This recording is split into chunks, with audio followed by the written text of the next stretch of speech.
David was a graphic designer, mid-30s, holed up in a cluttered apartment in a grey, forgettable city. He was unremarkable, until the first blink. It was a Tuesday night, rain tapping the windows. He was heating leftovers, staring at the microwave's glowing timer. 47 seconds. Then, nothing. Not a blackout, not a faint, a gap. The timer jumped to 45 seconds, the plate spinning as if nothing happened. 2 seconds, erased. His heart pounded like a drum. The wall clock ticked steadily. His phone showed no glitch. But he felt it. A hiccup in reality, like a film reel skipping a frame. The air felt heavy, the shadows in his apartment too still, as if they'd noticed him noticing. David laughed it off. Overworked, he muttered, rubbing his eyes. But sleep eluded him. Every creak of the floorboards, every flicker of streetlight through the blinds felt like a warning. The blinks grew frequent, small at first. A co-worker's sentence jumped mid-word, their laugh starting before their joke ended. A traffic light flicked from red to green, no yellow in between. Always a second or two, never more. No one else noticed. David asked friends, posted on obscure forums, even called his sister. "You're stressed," they said. But their voices sounded hollow, like they were reading a script. He started a log, scribbling in a battered notebook. Octa 12, 7:43 p.m. Blink while watching TV. Lost 1 second. By November, pages were filled, dozens of entries. His eyes were bloodshot, his hands trembled. At night, he'd lie awake, convinced the shadows moved when he wasn't looking.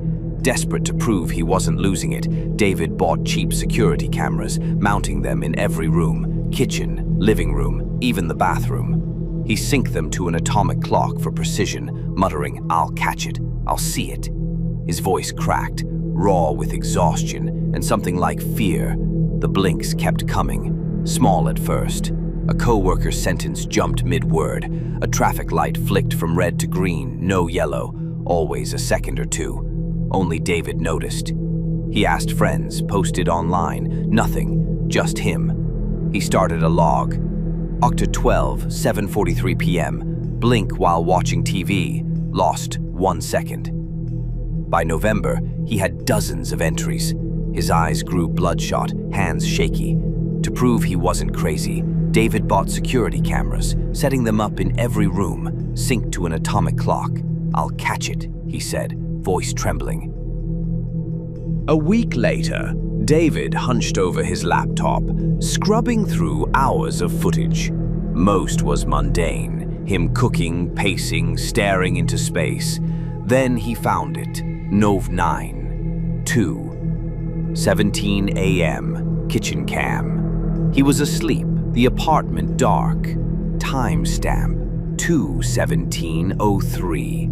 Then a flicker, not a glitch, a shift. For 1.4 seconds, the kitchen wasn't his. The counter was the same, but the tiles were cracked, stained with something dark. The fridge was rusted, its hum replaced by a low, wet gurgle. In the corner, a shadow moved, too tall, too thin, its edges dissolving like smoke. David's breath caught. He rewound, frame by frame. The shadow wasn't human, its limbs bent wrong, its head a featureless void. At 2:17:04, the footage snapped back. Normal kitchen, no shadow. Every camera showed the same 1.4-second glitch. The living room had peeling wallpaper, oozing a black, tar-like substance. The bedroom mirror reflected an empty room, though David slept nearby. Always that shadow lingered, just out of focus, watching.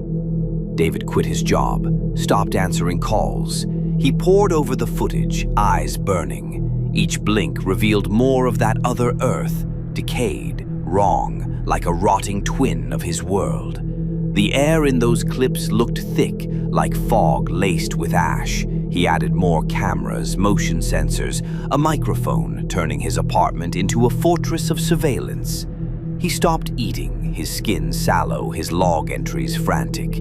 It's another world, bleeding into ours. It's watching me.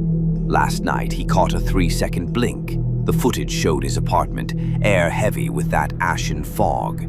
The shadow was closer, its void face clearer, tilting as if studying him. The microphone caught a sound, a guttural hum, like a machine choking on itself, laced with faint, unintelligible whispers. David's final log read, "I'll stay awake. I'll see it with my eyes. It can't hide." The next morning, a neighbor found his apartment empty.